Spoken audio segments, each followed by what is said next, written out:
మీ జీవితంలో సంపద, తరగని సంపద, విజయం, అదృష్టం ఇవన్నీ పొందాలనుకుంటున్నారా? మా ఛానల్ ఈ యొక్క వీడియోని ఖచ్చితంగా చూడండి. అక్షయ తృతీయ 2026 ఏప్రిల్ 19వ తారీఖున మరియు ఏప్రిల్ 20 కొంత ఉంటుంది, కానీ పూర్తిగా ఉభయ తెలుగు రాష్ట్రాల్లో 19వ తారీఖున అక్షయ తృతీయ ఆదివారం వస్తుంది.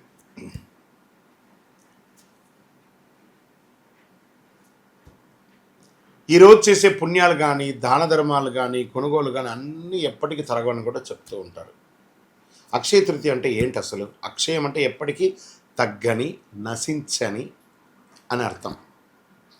తృతీయ అంటే వైశాఖ మాసంలో శుక్లపక్షంలో 3వ రోజు అని కూడా చెప్పచ్చు. ఎన్నో ముహూర్తాలు జరుగుతూ ఉంటాయి. శ్రీ మహావిష్ణువు పరశురాముల వారి యొక్క అవతారం, దశావతారంలో పొందినటువంటి రోజు కూడా అక్షయ తృతీయ. మహాభారత రచన ప్రారంభమైంది, మహాభారతం ఈ యొక్క అక్షయ తృతీయ రోజే. భగీరథుడు గంగమ్మను భూమికి తీసుకొచ్చినటువంటి రోజు కూడా ఈ యొక్క అక్షయ తృతీయే. దీన్ని సర్వసిద్ధి దినము అని అంటారు. ఈరోజు ఏ పని ఎక్కువ చేస్తే చాలా మంచి ఫలితాలు వస్తుంటే, పరోపకారార్థే ఇదం శరీరం, ఇతరులకు సహాయం చేస్తే అది 1000 రెట్లుగా తిరిగి వస్తుంది. ఈరోజు కల్లుప్పు ఉంటుంది చూసారా, కల్లుప్పు, దొడ్డుప్పు, దాన్ని కొంటే ఐశ్వర్యం పెరుగుతుంది అంటారు. రాక్ సాల్ట్ అది కొనండి.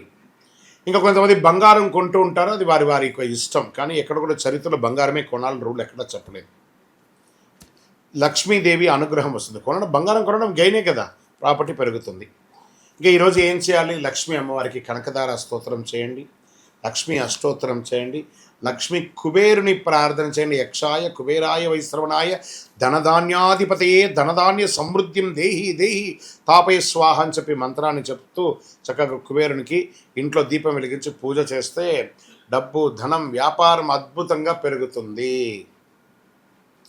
సరే, ఈరోజు ఏమైనా దానం చేయొచ్చు అంటే అన్నదానం, నహి నహి బహుదానం, అన్నదానం సమానం అన్నారు. ఒక పేదవాళ్ళకి ఒకరికైనా భోజనం పెట్టండి. ఏదైనా దుస్తులు, కొత్త దుస్తులు, వాడిన దుస్తులు ఇవ్వకూడదు, కొత్త దుస్తులు దానం ఇవ్వండి పేదవాళ్ళకి. 100 రెట్ల పుణ్యం పెరుగుతుంది ఆ రోజు చేయడం వల్ల. ఇంకా కొత్త పనులు ఏమైనా ఈరోజు ప్రారంభించవచ్చు అంటే బిజినెస్ ప్రారంభించండి, ఇల్లు కన్స్ట్రక్షన్ ప్రారంభించండి, ఏదైనా మార్కెట్లో పెట్టుబడి పెట్టాలని కూడా పెట్టండి. సక్సెస్ ఛాన్స్ 1000 రెట్లు మీకు పెరుగుతుంది.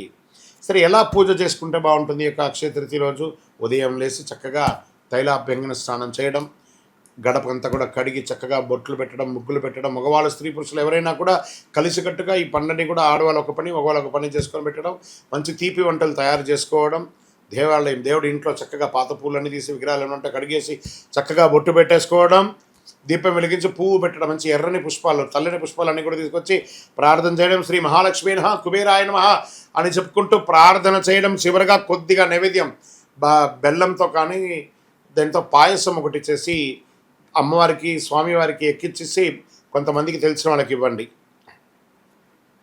నైవేద్యం పెట్టడం అనేది చాలా ముఖ్యం. మరి ఈరోజు చేసేవన్నీ చెప్పుకున్నాం కదా, చేయకుండా ఏమైనా ఉన్నాయా?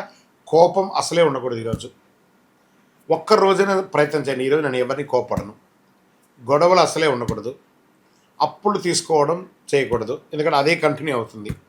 నెగిటివ్ ఆలోచన లేకుండా చూసుకోవాలి. ఈరోజు చేసిన ప్రతి విషయం మల్టిపుల్గా వస్తుంది కాబట్టి అలా చేయాలి. ఇంకా ఈరోజు మీరు ఏది మొదలు పెడితే అది జీవితంలో ఎప్పటికీ కొనసాగుతుంది. అందుకే అక్షయం అన్నారు దీనికి. మంచి ఆలోచనలు, మంచి పని, మంచి నిర్ణయం తీసుకోండి. ఈ అక్షయ తృతీయ మీ జీవితంలో సంపద, శాంతి, విజయం, కోరుకున్న వాళ్ళకి కోరుకున్నంత ఇచ్చే కొంగు బంగారం ఆ అమ్మవారి అనుగ్రహం ఉండగా మీకేం కావాలి? విజయోస్తు. అక్షయ తృతీయ శుభాకాంక్షలు. మా ఛానల్ ప్రేక్షక మిత్రులారా, అన్నీ నచ్చుతున్నాయి, మీరు కొంచెం సబ్స్క్రైబ్ చేస్తే బాగుంటుంది అంతే. విజయోస్తు. ఇది కూడా మల్టిపుల్ అవుతుంది కదా. అక్షయం రోజు ఒక్క సబ్స్క్రైబ్ చేయండి, మా యొక్క ఛానల్కి 100 వచ్చినట్టు, 1000 వచ్చినట్టు. నమస్కారం.